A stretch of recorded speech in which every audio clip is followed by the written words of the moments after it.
How to download and install the ReelShorts app on your phone. Hey everyone, in today's tutorial, I'll show you guys how you can easily do that. If you guys didn't know, ReelShorts app is basically a vertical micro episodes crafted especially for mobile first viewing. It also offers original short TV series and mini dramas across genres like romance, thriller, fantasy, and more.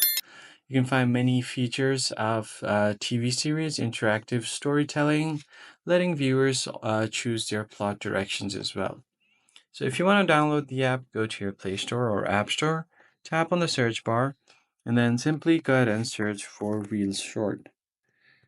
Hit enter, and you'll find the Reels Short application right here. As you can see, it has over 800,000 reviews and 50 million plus downloads. So just go ahead and tap on the install button to download the app. You can have a 1 minute episodes, ideal for quick viewing.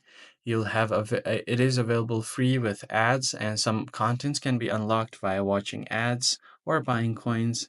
It also has coin systems which you can earn by daily check-ins, ads, or even purchasing different packages. You can even personalize your recommendations. You can track your history and continue watching section as well. Now, once you've installed the app, just tap on open and you will have an option to log into your account and you can get started and quickly start enjoying your mini dramas and shows. That's pretty much it, guys. I hope this tutorial was helpful. I'll catch you guys on the next one.